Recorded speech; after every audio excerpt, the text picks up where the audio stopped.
in developing my mind check, we have been grounded in thinking about all three of the key audiences that we want to support. So of course, our primary motivation is to support schools so that they can get proactive information about students directly from the students and to use the information to make evidence-based decisions. Of course, we also want to support caregivers so that following check-ins and outcomes shared by schools, they are able to have helpful and productive conversations and access relevant information and resources about the mental health areas that they might be hearing about from schools. And of course, absolutely want to support students, and we are able to give students a voice for their mental health, as well as a space to reflect and consider and learn about some early support options that are available to them.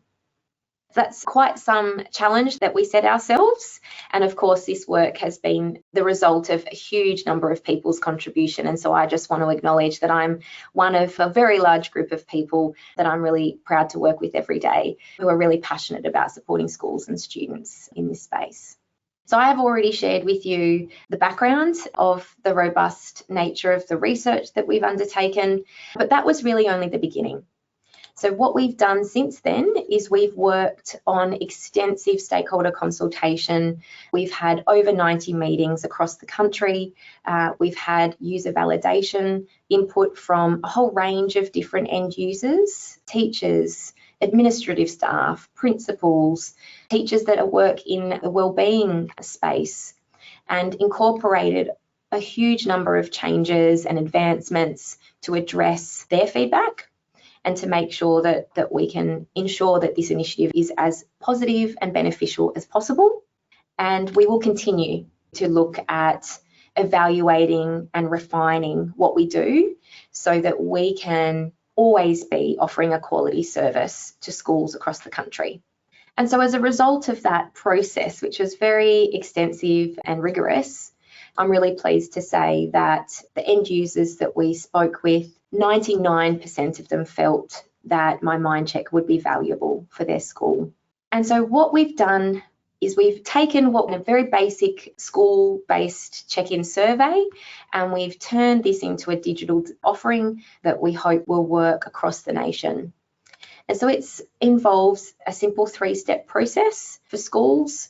We have a school support team who plan, the school will run the check-ins, and then we have more expanded processes to support schools to respond to the check-ins. And so I want to step you through that today. So we do have a school support team that work with each school.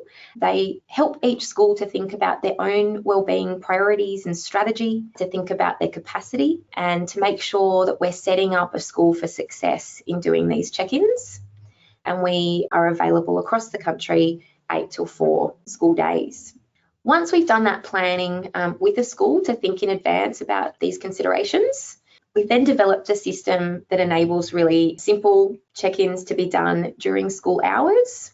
So the check-ins themselves take about 10 to 15 minutes, and they're conducted on a tablet or a laptop.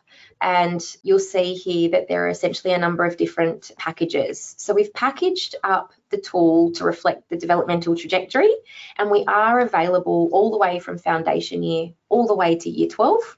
So all students and all school types are included, and there's just a difference in the way that the questions are displayed. So for the youngest students in foundation to year 3, they'll see a pictorial representation, and that's just a visual where they choose the option that most reflects them.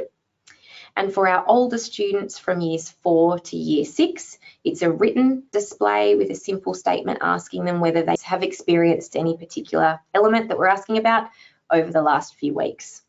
We do include a range of core pack, a range of these mental health and protective factors, and we also enable schools the option to add optional domains, and we're always refining and enhancing what we're offering to schools based on feedback. So I just wanted to highlight a couple of things. I'll zoom into some of these just to give you a closer feel for the pictures, but you can see here that All the questions have a listen function, which means that audio playback is available, and also an I don't want to answer option, which gives students the option to essentially skip questions rather than feeling forced to respond. And here are some other examples of the non-human characters that we've used to try and increase representation of this visual display. And of course, the same thing applies here for the written, where there's both a listen feature for audio playback and an I don't want to answer option in the written. And so the respond phase is really critical.